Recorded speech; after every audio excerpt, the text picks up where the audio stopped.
Robotic word itself बोल रहा है कि वो एक टेक्नोलॉजी का पायदान है। तो नी एंड हिप सर्जरीज में रोबोटिक का इन्वॉल्वमेंट मतलब जो मैनुअल सर्जरीज में जो डैमेज का एक्सटेंट जो एक्सपीरियंस द्वारा एक्यूरेसी से पता नहीं किया जा पा रहा था, वही टेक्नोलॉजी के आने की मदद से वो डैमेज का एक्सटेंट हमको 100% कन्फाइंड और एक्यूरेट मिल रहा है। रोबोटिक का एडवांटेज ये है, हम इसमें सर्जरी पहले ही कर लेते हैं, पहले ही हम पेशेंट की डिफॉर्मिटी असेस कर लेते हैं, तो हमें सर्जरी में सिर्फ उतना ही कट लेना पड़ता है जितना रिक्वायर्ड है। Hello and welcome to Punjab Kesari group. मैं हूं आपके साथ संदेश शौलक शर्मा और मैं मौजूद हूं पाक हॉस्पिटल मोहाली में। बात करेंगे रोबोटिक नी और हिप सर्जरी की। वर्ड ऐसा है, शब्द ऐसे हैं जो शायद बहुत सारे लोगों ने नहीं सुने होंगे, बहुत सारे लोगों ने सुने भी होंगे। जिन्होंने नहीं सुने उनको तो बहुत कुछ जानने को मिलेगा, और जिन्होंने सुने हुए हैं उनको बारीकी में और बहुत कुछ जो आपने सुना है उससे भी बहुत कुछ ज़्यादा सुनने को मिलेगा, क्योंकि हमारे साथ मौजूद हैं expert robotic knee replacement surgeon doctor Bhanu Saluja. तो सबसे पहले उनका स्वागत करते हैं, फिर जानते हैं उनसे इसी के बारे में बहुत कुछ। तो welcome to Punjab Kesari sir. तो सबसे पहले तो ये जो रोबोटिक नी और हिप सर्जरी है, ये क्या है सर, ये जानना चाहते हैं। रोबोटिक वर्ड इटसेल्फ बोल रहा है कि वो एक टेक्नोलॉजी का पायदान है। तो हमारे भारत में पिछले 4 दशकों में 4 रोबोटिक जनरेशन्स आके जा चुकी हैं, बट ये 5th जनरेशन रोबोटिक जो कोविड के बाद आई, इसने एक सफलता का नया मकाम हासिल किया है। टेक्नोलॉजी का मतलब है कि एक ऐसी चीज़ जो आपके एक्सपीरियंस के साथ जुड़ रही है, जो आपका गाइडलाइन बन रही है, जो आपको परफेक्शन की तरफ ले जा रही है, जो आपके एक्सपीरियंस को ऐड ऑन करके एक्यूरेसी को 100% परफेक्ट बना रही है। तो नी एंड हिप सर्जरीज में रोबोटिक का इन्वॉल्वमेंट मतलब जो घुटने और कूलों का पुनः निर्माण किया जा रहा था, जिसको हम रिप्लेसमेंट शब्द के साथ जोड़ रहे थे, उसी पुनः निर्माण को रोबोटिक टेक्नोलॉजी के जुड़ने के बाद एक नया वर्ड, एक नया टर्म देने में हम सक्षम हुए हैं, जिसको रीसर्फेसिंग कहा जाता है। तो रिप्लेसमेंट और रीसर्फेसिंग दोनों का ध्येय एक ही है कि आपके जोड़ों का पुनः निर्माण करना है, लेकिन दोनों के जो रास्ते थे वो विभिन्न थे, दोनों के रास्ते अलग थे। आज से 5 साल पहले जब रोबोटिक नहीं थी, तब यही रास्ता बड़ा जटिल था, इसके स्टेप्स बड़े टीडियस होते थे, जिसका रिपरकशन ये था कि सर्जरी के बाद या तो पेशेंट काफ़ी समय तक पेन में रहता था, या फिर उसका सेटिस्फैक्शन स्कोर कहीं ना कहीं 100% पूर्ण नहीं था। तो जो डिफरेंस हमने 2020 के बाद रोबोटिक के आने पे देखा है कि जो जोड़ों का पुनः निर्माण एक्सपीरियंस द्वारा किया जा रहा था, उसमें कहीं ना कहीं कुछ कुछ मार्जिनल एरर्स की वजह से त्रुटियां रह जाती थी। अब जैसे किसी जोड़ को या किसी मकान को बनाना है, तो हमें उसके डैमेज का एक्सटेंट पता होना चाहिए। अगर हमें उसके डैमेज का एक्सटेंट पता है, तो हम शायद उतना ही काम करके दें जितना डैमेज है, और जब डैमेज का एक्सटेंट पता ना हो, तो हम शायद अच्छी चीज़ों को भी नुकसान दे दें। तो रोबोटिक के आने से क्या हो गया कि जो मैनुअल सर्जरीज में जो डैमेज का एक्सटेंट जो एक्सपीरियंस द्वारा एक्यूरेसी से पता नहीं किया जा पा रहा था, वही टेक्नोलॉजी के आने की मदद से वो डैमेज का एक्सटेंट हमको 100% कन्फाइंड और एक्यूरेट मिल रहा है, जिसकी वजह से अब जो रिकन्स्ट्रक्शंस हो रही हैं जॉइंट की, वो पूर्णतः 100% एक्यूरेट हो रही हैं। दूसरा, किसी भी जॉइंट सर्जरी में सबसे बड़ा जो स्टेप था वो था जॉइंट का साइज़। छोटे से घर में अगर आप 6 फीट का आदमी घुसा दो तो दिक्कत होगी, और बड़े से घर में आप 4 फीट वाले को डाल दो तो भी। तो यही जोड़ों का हिसाब था कि अगर जोड़ का साइज़ छोटा या बड़ा कर दो, तो सर्जरी के बाद वही जोड़ टाइट या ढीला लगता है। तो ये त्रुटि एक बहुत बड़ी त्रुटि थी आज से 2020 से पहले, जब तक रोबोटिक टेक्नोलॉजी आई नहीं थी। तो अब दूसरी जो त्रुटि को इसने पूर्ण रूप से काबू किया है, वो है आपके एक्यूरेट साइजिंग का। तो अब डैमेज का एक्सटेंट और साइज़ की परफेक्शन, ये दोनों रोबोटिक की आने की वजह से पूरी हुई है। अब जो पेशेंट्स ऑपरेट करा रहे हैं वो इन टेक्नोलॉजीज़ की मदद से 100% फुल सेटिस्फैक्शन स्कोर के साथ जा रहे हैं। उनका जो पोस्ट ऑपरेटिव फॉलोअप है वो एक हैप्पी फॉलोअप है, ना कि एक सैड फॉलोअप है। जी। तो सर अब जब नी की कोई भी सर्जरी होती है तो इसी रोबोटिक सर्जरी की तरफ ही जाते हैं या फिर कुछ केसेस ऐसे होते हैं कि जो पारंपरिक सर्जरी चली आ रही है उसको फॉलो किया जाता है? ये अच्छा सवाल है कि हमारे पास क्योंकि 150 करोड़ की आबादी है और 150 करोड़ की आबादी में अभी भी जो हमारा इंडियन इंटेलेक्चुअल लेवल है वो उतना नहीं है, क्योंकि एजुकेशन का स्तर भी आज भी हर जगह उतना नहीं पहुंचा है कि लोग लिटरेसी के साथ अपनी बीमारियों का उपचार समय से करा सकें। तो यहाँ पे निगलेक्टेड केसेस की दर बहुत है। कुछ क्लास ऐसी भी है जिसको एजुकेशन है लेकिन वो फिर भी डर की वजह से अपनी बीमारी को लंबा पाल लेती है। तो डेफिनेटली कुछ ऐसे निगलेक्टेड केस या फिर अपनी सोच की वजह से अपने उपचार को सही समय पे ना करवाने की वजह से वो अपने जोड़ों का डैमेज उस दर तक ले जाते हैं जहाँ पर कई बार आपके मैनुअल एक्सपीरियंस की भी ज़रूरत पड़ती है। तो मैं ऐसा नहीं कहूँगा कि रोबोटिक टेक्नोलॉजीज़ हर केस में 100% परफेक्शन के साथ आपको हेल्प करेगी। हाँ, ऐसे केसेस जहाँ पर डिफ़ॉर्मिटी का एक्सटेंट उसकी बियॉन्ड टेक्नोलॉजी के मापदंड में आता है, वहाँ पे आपका एक्सपीरियंस उसको टेक्नोलॉजी के साथ जुड़कर मदद करेगा और आपके पेशेंट को 100% सेटिस्फैक्शन स्कोर देगा। जी। तो सर रोबोटिक सर्जरी के बाद कोई पेशेंट है उसका रिकवरी टाइम कितना रह जाता है और कब वो अपने नॉर्मल रूटीन को फॉलो कर पाता है? तो पार्क हॉस्पिटल की सबसे अच्छी बात ये है कि मैंने 1.5 साल पहले जब ये हॉस्पिटल ज्वाइन किया तब ये जॉइंट प्रोग्राम्स हमने यहाँ पे चालू किए। अब जॉइंट प्रोग्राम्स को जब हमने चालू करना था तो हमने अपनी एक सोशल एनालिसिस की कि जिस सिटी में, जिस ज्योग्राफी में हम बैठे हैं वहाँ पर बाकी हॉस्पिटल्स का दायरा कितना है, मतलब वो किस क्षमताओं के साथ काम कर रहे हैं या उनकी सीमित लिमिटेशंस क्या हैं। तो हमको ये समझ में आया कि ज़्यादातर हॉस्पिटल्स जो ट्राई सिटी के हैं या पंजाब के हैं वो रोबोटिक के एक विषम दायरे के अंदर काम कर रहे थे। तो रोबोटिक टेक्नोलॉजीज़ को समझने के लिए भी लोगों का एजुकेशन ग्राफ ठीक होना ज़रूरी है।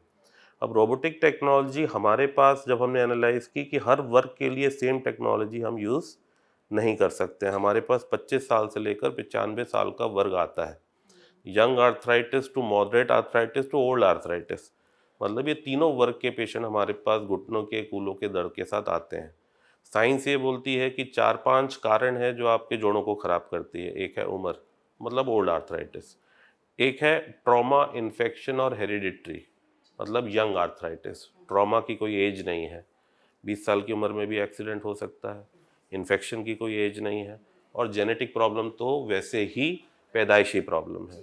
तो ये जो 3 वर्ग हैं इनके आर्थराइटिस का एज पैटर्न बड़ा डिफरेंट है। ये 30, 35, 40, 45 में आ जाते हैं। उसके बाद आता है लाइफस्टाइल। लाइफस्टाइल में आती है obesity, AC culture, gym culture, ज़मीन पे बैठने वाले काम, उकड़ू बैठ के योगा करना। तो ये सारी जो लाइफस्टाइल मोडालिटीज़ हैं जिसकी वजह से ये आर्थराइटिस के दर बढ़ रहे हैं। तो जब हमने इस एज के क्राइटेरिया को एनालाइज किया तो हमने ये भी देखा कि हर एज में ना तो हाइट सेम है, ना तो वेट सेम है, ना मसल का पैटर्न सेम है, ना मसल की क्वालिटी सेम है। इसका मतलब कोई मेरे पास हल्की क्वालिटी के साथ आ रहा है बोन की, मसल की, कोई बहुत अच्छी क्वालिटी के साथ आ रहा है, कोई मॉडरेट क्वालिटीज़ के साथ आ रहा है। तो क्या हम ये जो रोबोटिक टेक्नोलॉजी है उसको हर वर्ग में सेम टेक्नोलॉजी का क्या सही यूज़ होगा? तो जब हमने इसका एनालिसिस किया तो हमें पता लगा कि रोबोटिक टेक्नोलॉजी आज की डेट में 3 वर्गों में डिवाइडेड है। एक है नॉन इन्वेजिव रोबोटिक जो कि ओल्ड एज ग्रुप के लिए है। नॉन इन्वेजिव अपने में ये बोल रहा है कि मैं आपके शरीर पर कोई घातक प्रतिक्रिया नहीं करूँगा।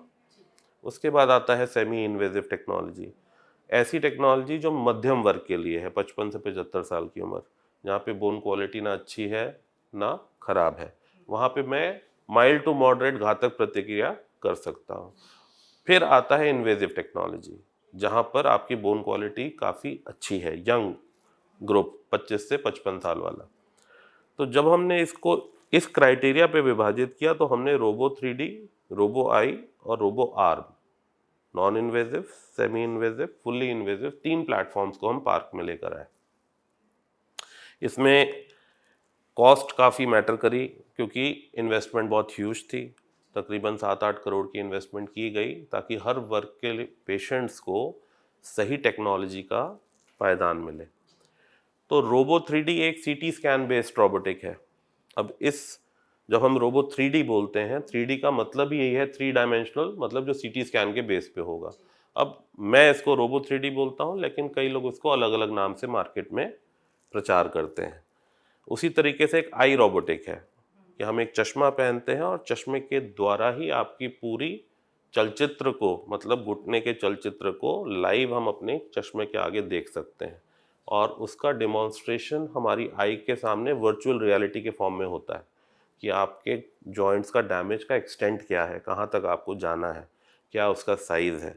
उसके बाद आता है फुल्ली रोबोटिक, मतलब एक ऐसी 4-5 करोड़ की मशीन जो हॉस्पिटल खरीदता है और ऑपरेशन थिएटर में रखता है। तो समाज के लिए ये भी जानना जरूरी है कि आप जिस भी अस्पताल में जा रहे हैं और जो भी अस्पताल आपको एक रोबोटिक सेवा का प्लेटफॉर्म दे रहा है, तो क्या वो रोबोटिक प्लेटफॉर्म सही है। तो ये मैसेज हम डिलीवर करना चाहते हैं कि पार्क एक ऐसा हॉस्पिटल है जहाँ पे हमने इन तीनों पायदान को रखा है।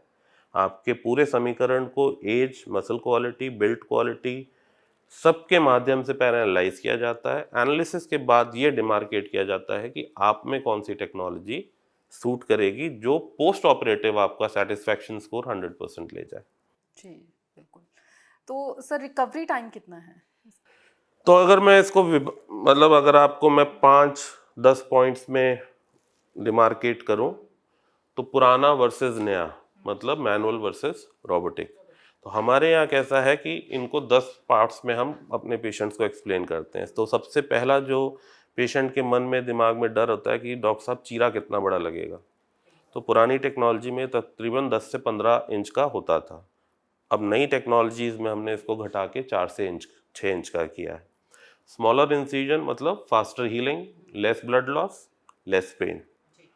पुरानी टेक्नोलॉजी में हम चीरे के बाद मांसपेशियों को खंडित करते थे, मतलब उसको बीच से चीरा देके विभाजित कर देते थे।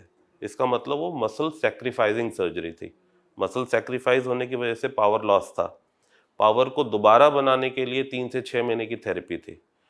आज की टेक्नोलॉजी ये बोलती है कि मसल सैक्रिफाइसिंग की जगह मसल स्पेयरिंग सर्जरी करो, मतलब मसल्स को खंडित ना करो, उसको डैमेज ना करो, उसको उठाकर साइड में रखो ताकि मसल की पावर बरकरार रखे। तो उससे क्या हुआ, नो पेन ऑल गेन, मतलब सर्जरी के बाद थेरेपी की इतनी ज़रूरत नहीं पड़ेगी।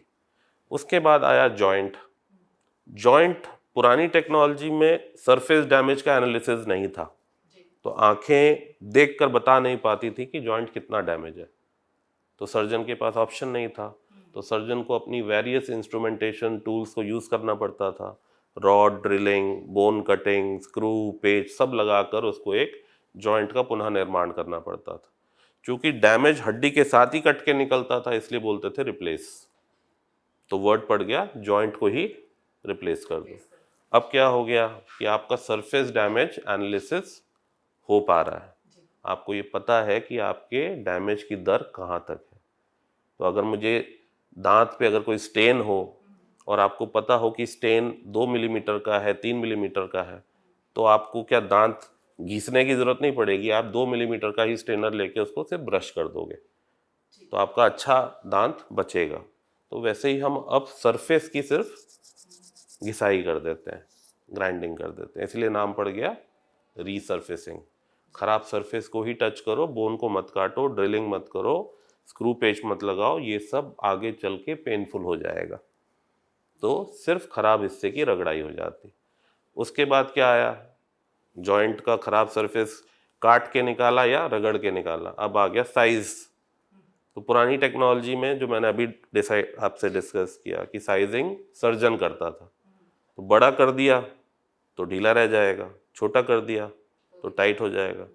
अब वो साइज टेक्नोलॉजी कर रही है, तो एक्यूरेसी 100% है, मतलब साइजिंग एरर नहीं है। तो ये सारी चीज़ों पर जब हमने सफलता हासिल की, तो जो सर्जरी 2 घंटे की थी अब 12 मिनट की हो गई। जिस सर्जरी में हम 72 घंटा ICU रखते थे, अब 8 घंटे में चलाते हैं। जिस सर्जरी में हम लंबा चीरा होने की वजह से 30-40 मेटल के टांके लगाते थे, अब टांकों की ज़रूरत नहीं है, वो डिसॉल्वेबल स्टिचेस हो गए।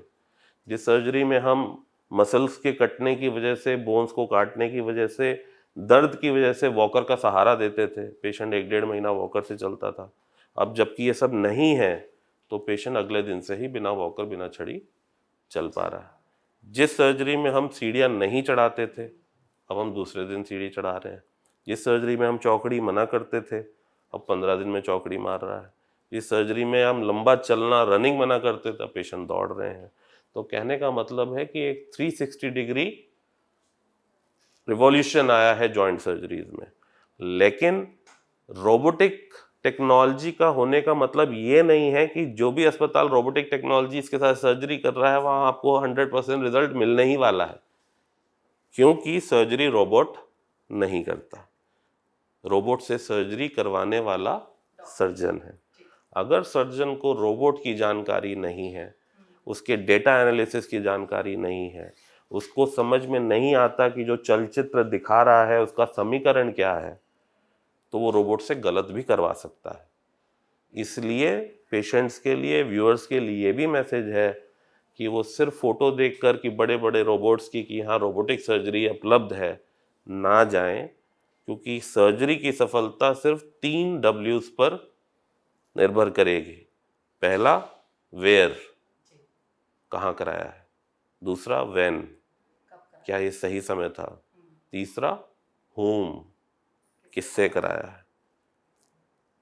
तो अगर टेक्नोलॉजी है और एक्सपीरियंस नहीं है तो वो सफल नहीं है, चाहे वो रोबोटिक हो चाहे वो नॉन रोबोटिक हो।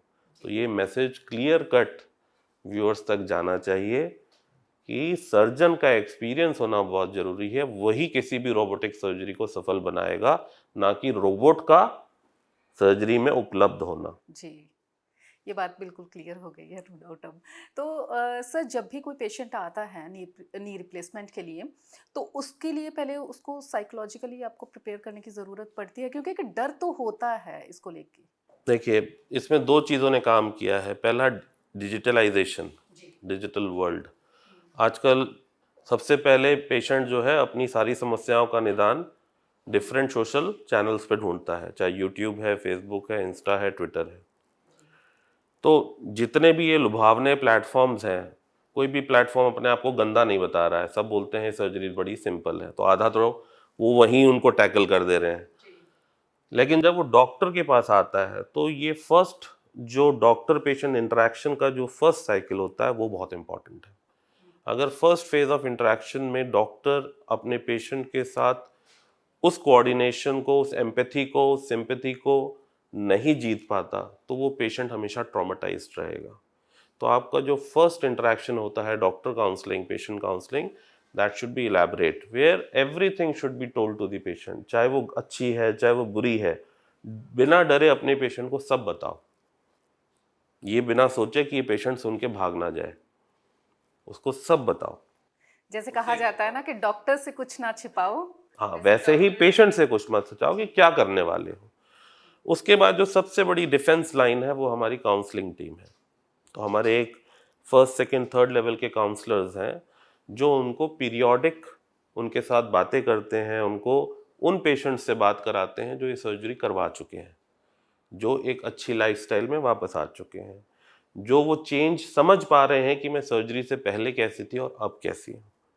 तो जब वो पेशेंट लाइव इंटरेक्शन करता है उन पेशेंट्स के साथ जो ऑपरेट होके जा चुके हैं, वो उनको इस सेकेंड फेज ऑफ ट्रॉमा से निकालता है। तीसरा, कभी भी पेशेंट आपके पास आए, अगर आपके पास आपके ऑपरेटेड पेशेंट्स हैं तो आप उनसे ज़रूर मिलवाइए। वहाँ पे भी ज़्यादातर डॉक्टर्स डरते हैं क्योंकि पहला दिन है, दूसरा दिन है, दर्द स्वाभाविक है।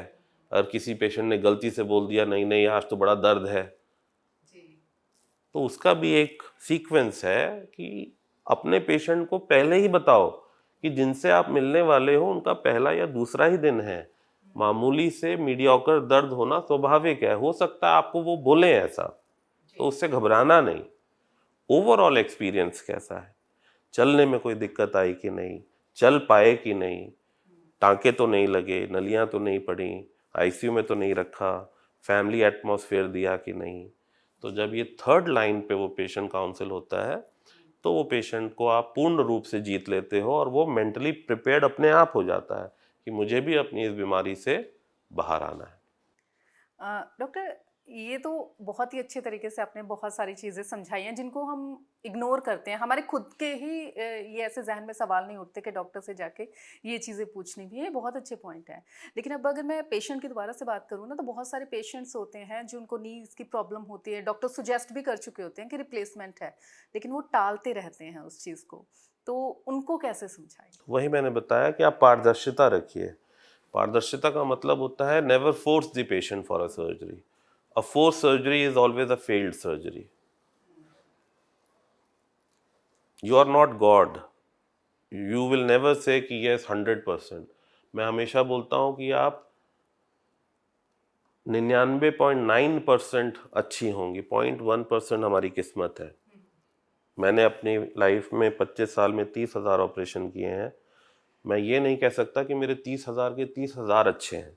मैं ये कह सकता हूँ कि 30,000 में से 29,000 ठीक चल रहे हैं, क्योंकि अगर मैंने 30 में से 30,000 कर दिया तो मैं भगवान बन गया, क्योंकि वो सिर्फ भगवान कर सकता है। तो जिनकी 0.1%, जिनका किस्मत, जिनका कोई ऐसा बुरा वक्त जिसकी वजह से वो उस ट्रैक पे ना आ पाए, तो ऐसे पेशेंट्स को आपको सिर्फ उनकी प्रॉब्लम की सारी पिक्चर दिखानी है। आज आप तकलीफ में आए हो, आज बिना वॉकर आए हो, बिना स्टिक आए हो, अपने आप आए हो। आज आपको ज़रूरत है, कराना चाहिए, मर्जी आपकी है। पेशेंट गया, नहीं कराया, वही पेशेंट 6 महीने बाद स्टिक पे आएगा। मैं फिर बोलूँगा कोई बात नहीं, आपने नहीं कराया, आज आप स्टिक पे आए हो, आज आप नहीं सुनोगे मेरी बात, हो सकता है 6 महीने बाद वॉकर पे आओ। पेशेंट नहीं सुना, वॉकर पे आएगा। तो मैंने तो अपनी तरफ से वो सारी पारदर्शिता दी है। पेशेंट का मन कब टिकता है, क्योंकि आप पेशेंट के मन के बियॉन्ड जाकर उसको फोर्सफुली कराओगे तो कई बार वो रीबाउंड करता है, और जो रीबाउंड करता है वो और घातक होता है। इसलिए leave it to the patient, but at the same time do tell what is going to come if not done. Never force a patient for the surgery कि नहीं ये करवानी ही पड़ेगी, करवानी चाहिए। पड़ेगी वो आपका फैमिली डिसीजन है। आपको मैंने सब बता दिया, घर जाओ, सोचो, मिलो, देखो, उसका डार्क साइड देखो, फिर मन बनाओ। सर, आपका इतने सालों का एक्सपीरियंस, इतनी सारी सर्जरीज हो गई, तो आपके इतने इस एक्सपीरियंस में सबसे कम उम्र की आपने कौन सी सर्जरी की? 24 से 25 साल का रूमेटॉइड आर्थराइटिस। तो शारीरिक गठिया की वजह से एक 24-25 साल की लड़की अपने दोनों घुटने और दोनों कूल्हों की वजह से ग्रसित थी। तब हमने उसका एक एक करके चारों जोड़ बदले थे सीक्वेंस में। After that she is living a good life. तो सर, ये जो यंग एज में आते हैं पेशेंट्स, तो उनका क्या रीज़न क्या होता है? अभी बताया मैंने, 3 ही कारण है: ट्रॉमा, चोट, इन्फेक्शन और खानदानी। उसके अलावा होता है लाइफस्टाइल। अगर आपने एक गलत लाइफस्टाइल बहुत शुरू से अडेप्ट की है तो भी वो कारण बन सकता है कि आपकी कम उम्र में गठिया आ जाए। पूरे नॉर्थ इंडिया की अगर बात करें, तो पाक हॉस्पिटल को ही क्यों चुना जाए? क्यों चुने? वैसे मुझे जवाब मिल चुका है, आपके जो पॉइंट्स बताए थे ना, कब, किससे और कहाँ, ये बहुत क्लियर हो रहे हैं। अगर आप एक सेंटेंस में से डिफाइन करें तो कैसे करेंगे कि क्यों चुने हम? देखिए, एक होता है, किसी भी डॉक्टर का एक मन करता है कि वो एक नेशनल फिगर बने। तो पार्क हॉस्पिटल आपको वो पायदान देता है कि आप एक नेशनल आइकन बन सकते हैं, क्योंकि इनकी जो प्रेजेंस है वो तकरीबन 21 जगह पर है। तो यहाँ से हम जब शुरू करते हैं तो हर 50 किलोमीटर पे इनका एक हॉस्पिटल है। तो पूरा पंजाब, पूरा हरियाणा, फिर दिल्ली, और अब आगे वो आगरा, कानपुर की तरफ जा रहे हैं। मुझे भी ये मौका मिला पार्क में जुड़ने के बाद कि मैं अपनी सेवाएं 21 जगह पे दे रहा हूँ। तो मैं आगरा में भी ऑपरेट करता हूँ, करनाल, अम्बाला, सोनीपत, पानीपत, जहाँ जहाँ इनके हॉस्पिटल्स हैं। तो that has given me a privilege to be a national icon. जहाँ तक लोग अपनी सिटी तक सीमित हैं, मैं पूरे भारत में अपनी सेवाएं दे रहा हूँ। दूसरा, अफोर्डेबिलिटी। अफोर्डेबिलिटी का पायदान क्यों बना पार्क? क्योंकि पार्क का फोकस हमेशा 91% ऑफ पॉपुलेशन था, ना कि 9%। अब आप पूछेंगे कि 91 और 9% क्या है? तो अगर मैं देश के समीकरण को विभाजित करूं तो 9% ही कैश टीपीए आता है। मतलब 9% लोग ही भारत में ऐसे हैं जो कैश और इंश्योर्ड हैं, जिनके पास कैश पेमेंट का पायदान है या इंश्योरेंस के थ्रू है। बाकी 91% या तो वो नॉन इंश्योर्ड है, ईसीएचएस है, सीजीएचएस है, ईएसआई है, रेलवे है, आयुष्मान है, ऐसे। तो पार्क हॉस्पिटल ने उस 91% को अपना टारगेट किया, इसलिए affordability is at your door step. हर पेशेंट, हर वर्ग को ये कैप्चर करता है। तो 9% तो मेरे पास आता ही है, लेकिन वो 91% भी, 91% भी वंचित नहीं रहता। That was the another reason कि अफोर्डेबिलिटी की वजह से मेरी approachability towards the patient is very high. Third, इनकी गवर्नेंस, इनका जो मैनेजमेंट है वो हमेशा ललायत रहता है ऐसी चीज़ों को लाने में जो कोई और नहीं कर रहा है। तो जो अच्छा डॉक्टर है, जो कर्मठ डॉक्टर है, जो अपने कर्मों से अपने अस्पताल को आगे ले जाना चाहता है, ऐसे डॉक्टरों के लिए पार्क हमेशा एक फ्रंटलाइन बैकअप बन के तैयार है। लेकिन कुछ ऐसे भी हैं जो काम नहीं करना चाहते, तो उसके लिए तो कोई भी अस्पताल कुछ नहीं करेगा। तो कहने का मतलब है कर्मठता की हमेशा जीत होगी। जो भी कर्मठ जिस भी एरिया में काम कर रहा है, चाहे आपका जर्नलिज्म है, चाहे हमारी मेडिकल लाइन है, वहाँ पे ये मैनेजमेंट हमारे साथ खड़ी है और ये हमें हमेशा सपोर्ट करती है कि आप एक अच्छे से अच्छा काम करें। तो अब हमारा पंचकुला यूनिट चालू हो रहा है। आपके द्वारा ये भी मैं बताना चाहूँगा कि मैं 3 दिन पंचकुला भी उपलब्ध रहूँगा। ट्यूसडे, थर्सडे और सैटरडे मैं और मेरी टीम वहाँ सेवाएं देंगी। अदरवाइज़ भी हमारी टीम के 2 लड़के Monday to Saturday Panchkula unit में मौजूद रहेंगे। मैं स्पेसिफिकली ट्यूसडे, थर्सडे और सैटरडे उपलब्ध रहूँगा। जितनी भी टेक्नोलॉजीज़ हम मोहाली में मुहैया करा रहे हैं, तीनों रोबोटिक प्लेटफॉर्म्स मैं अपने पंचकुला और वहाँ के जो जितने भी एरियाज़ के लोग मुझसे जुड़ना चाहते हैं उनके लिए सेवाएं उनको भी मुहैया कराई जाएंगी। बहुत सही है सर।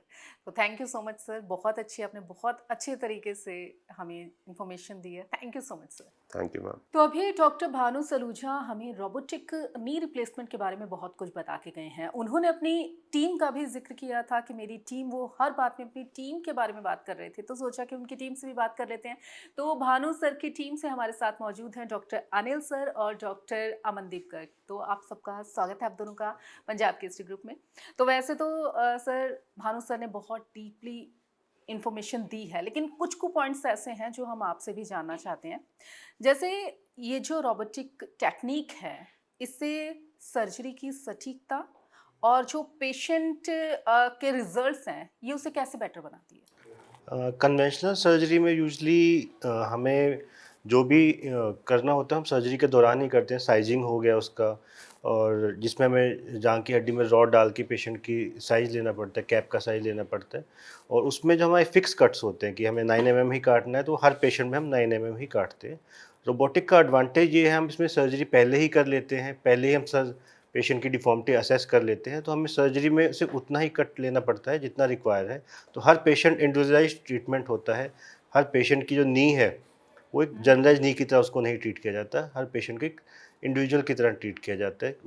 उस पेशेंट का जो घुटना है वो उसके स्पेसिफिक तरीके से ही उसको नी रिप्लेसमेंट की जाती है। जी। तो सर, जब किसी पेशेंट की सर्जरी हो जाती है, सर्जरी के बाद जब वो पेशेंट आईसीयू में पहुंचता है, तो उसके बाद, सर्जरी के बाद उसे किस तरह की ट्रीटमेंट दी जाती है? कैसे उसका ख्याल रखा जाता है? साइकोलॉजिकली ट्रीटमेंट की ज़रूरत भी पड़ती है किसी तरह की, क्योंकि डरा हुआ होता है पेशेंट, या सिर्फ फिजिकल ही सपोर्ट चाहिए? ऑब्वियसली पेशेंट की जो मेंटल एंड फिजिकल दोनों रिहेबिलिटेशन पे काम किया जाता है। पेशेंट को सेम डे उसको चलाया भी जाता है, उसके साथ साथ उसके काउंसलिंग सेशंस भी होते हैं। तो एज अ ओवरऑल पेशेंट को ट्रीट किया जाता है, not just the physical part. जी। जब नी रिप्लेसमेंट हो जाती है रोबोटिक, तो उसके बाद कितना टाइम होता है कि हमेशा के लिए वो बिल्कुल ठीक रहता है, या कभी ऐसा होता है कि उसके बाद दोबारा से ज़रूरत पड़ सकती है? आजकल जो इम्प्लांट्स आ रहे हैं तो उनकी लाइफ अराउंड 35-40 इयर्स है। तो रीसर्जरी की मोस्टली रिक्वायरमेंट नहीं पड़ती है। जी। तो जो एक बार सर्जरी होगी वो लाइफ लॉन्ग ही रहती है। जी। तो सर, कोई ऐसा लेटेस्ट या अभी पाक हॉस्पिटल का कोई ऐसी सक्सेसफुल सर्जरी रही जो आपके लिए ऐसा लग रहा है नी रिप्लेसमेंट की कि आपके लिए भी एक यादगार बन गई, जिसमें पूरी जो एडवांस टेक्निक्स हैं उसका इस्तेमाल किया गया हो, वो एक्सपीरियंस ज़रूर शेयर कीजिए। यूजली हम नंबर ऑफ सर्जरी काफ़ी होती रहती हैं, बट नी रिप्लेसमेंट की जो सर्जरी हम मतलब एक पेशेंट था काफ़ी जगह से, उसको बोला गया था कि पहले आप अपनी रॉड निकलवाओ, उसके बाद ही आपकी नी रिप्लेसमेंट की सर्जरी हो पाएगी, बट रोबोटिक के ज़रिए हमें वो ज़रूरत ही नहीं पड़ी। तो पेशेंट जो चाह रहा था कि मेरे बिना रॉड निकाले सर्जरी हो जाए, वो हमने उसको रोबोटिक के ज़रिए करके दे दी, क्योंकि जो कन्वेंशनल तरीका था उसमें रॉड निकालना मैंडेटरी था, और रोबोटिक के ज़रिए उसमें हम बिना रॉड निकाले भी वो सर्जरी कर पाए। तो पेशेंट का एक एडवांटेज हो गया, जो पेशेंट चाहता था कि मैं 2-2 सर्जरी ना करवाऊँ, उसका एक सिंगल सर्जरी से उसका काम निकल। जी, तो वो पेशेंट कितने दिन की बेड रेस्ट पे रहा और कितने दिन बाद वो बिल्कुल ऐसे नॉर्मल हो गया? देखिए, सर्जरी का कोई बेड रेस्ट की ज़रूरत नहीं होती। जैसे आपने पूछा कि आईसीयू में केयर कैसी होती है, तो यूजुअली हम आईसीयू में भी नहीं रखते।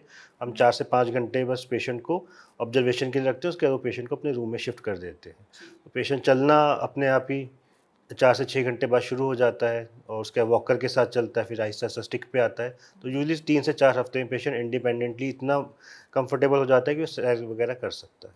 तो उसके बाद सर्जरी के बाद पेशेंट को किस तरह क्या की सलाह दी जाती है कि क्या लाइफस्टाइल होना चाहिए, कुछ डाइट को लेके या कुछ किसी भी तरह का कुछ एक्सरसाइज लोड लेना नहीं लेना? यूजुअली आप हम 1 मंथ के बाद कोई रिस्ट्रिक्शन नहीं लगाते, पेशेंट अपना नॉर्मल रूटीन लाइफ कर सकता है। 4 वीक्स हम बोलते हैं कि पेशेंट को अगर वॉक करनी है तो घर पे करे।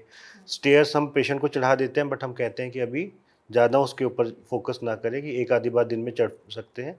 ये प्रिकॉशंस लेने होते हैं। स्लो सिटिंग अवॉइड करनी होती है, अगर हम चौकड़ी मार के बैठना और वो सब हम 4 से 6 हफ्ते के बाद अलाउ करते हैं। जी। तो सर इंफ्रास्ट्रक्चर किस तरह का है रोबोटिक सर्जरी के लिए? किस तरह की मशीनें पाक हॉस्पिटल में हैं? एडवांस कितनी एडवांस है जो अभी बाकी हॉस्पिटल्स के साथ कंपेयर करें तो पाक हॉस्पिटल में? पाक हॉस्पिटल में रोबोटिक की 3 मॉडलिटीज़ हैं, रोबो आई, रोबो 3D और रोबो आर्म। तो ये तीनों मॉडलिटीज़ मेरे ख्याल ट्राई सिटी के किसी भी हॉस्पिटल में अवेलेबल नहीं है। तो रोबो 3D में हम सीटी स्कैन से पहले ही हर पेशेंट का साइज़ वगैरह पहले ही कैलकुलेट कर लेते हैं। तो जो ऑपरेशन के टाइम हमारा जो इंडिविजुअलाइज्ड प्लान बनाया जाता है, तो रोबोट भी उसी प्लान के अकॉर्डिंग उसको एग्जीक्यूट करता है। तो हमारे पास सारी मॉडलिटीज़ हैं, तो पाक में इंफ्रास्ट्रक्चर की कोई कमी नहीं है। जी, thank you so much sir, thank you so thank much. You. तो आई होप आपको अपने सारे सवालों का जवाब ज़रूर मिल चुका होगा। तो अगर फिर भी कोई सवाल ऐसा हो जो आपके ज़हन में उठ रहा हो, तो आप कमेंट करके ज़रूर बताइएगा, उसका जवाब भी आपको ज़रूर जल्द मिलेगा। Thank you so much.